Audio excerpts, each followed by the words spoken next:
So I just got out of Wes Anderson's newest film, Isle of Dogs, and did you know that if you say Isle of Dogs really fast, it sounds like you're saying I love dogs? Wow, I'm so original.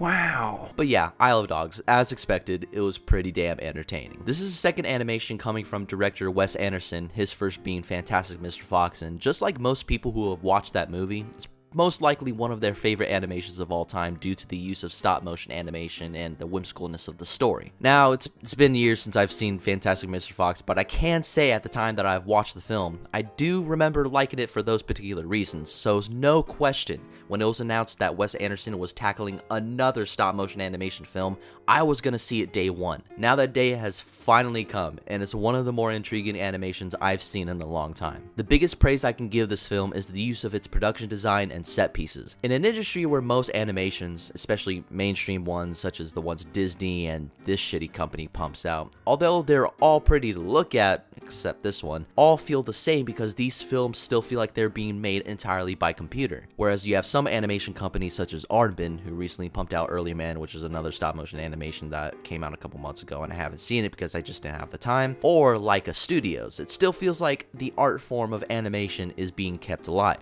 Now comes a prominent filmmaker such as Wes Anderson, bringing his own unique style of whimsical and weird storytelling into an animation, and joins amongst the ranks of these studios of time-consuming animation. The way all these practical set pieces are used enhances not just the story, but makes this world in which Wes Anderson created feels entirely real and much more engaging. It wasn't until I'd say like the 15-minute mark after the movie transitions from the trash island where the dogs are taken to the city of Nagasaki or other various Japanese locations that I was fully invested in this world. It was all pretty to look at, not any design feels out of place or doesn't belong in the story, and that alone should be enough to where you should go see this movie. I enjoyed all the dogs on screen, although not all of them were given enough to do, including the main pack of dogs that you see in the trailers. So if that raises a concern for you and you don't like that, then that may be looked at as a negative. But each dog has their own distinct look and personality trait that I would honestly find it a hard time not enjoying watching them interact with each other on screen. It feels like these dogs have history together, which later serves a purpose for the story, and if you're looking for along the lines of having actual well-developed characters,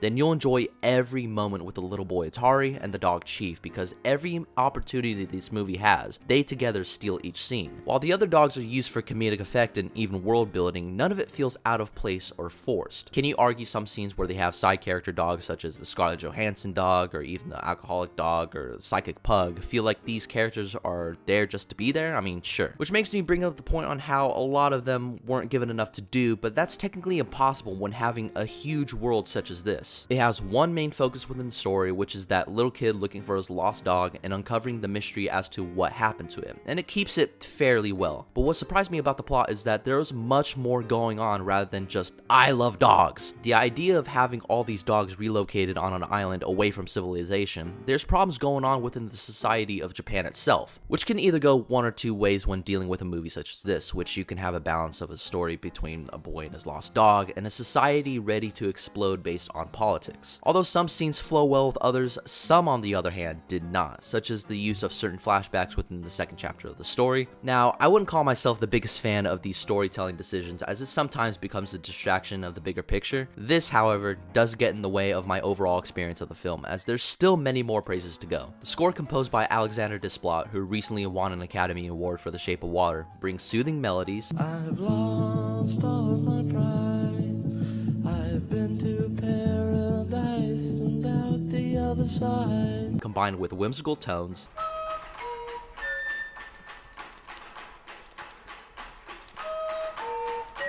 an intense pounding of Japanese drums.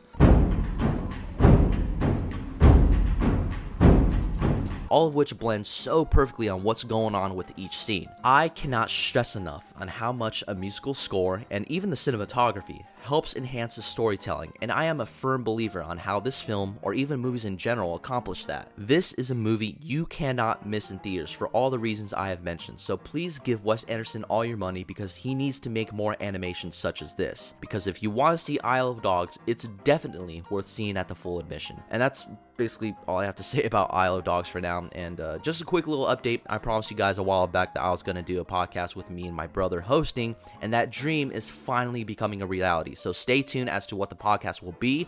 And any of those who are graphic artists / designers, DM me on Twitter. I'm willing to pay with anything you have to offer. And yeah, that's it. Go see Isle of Dogs. It's fucking awesome. I'll see you guys later.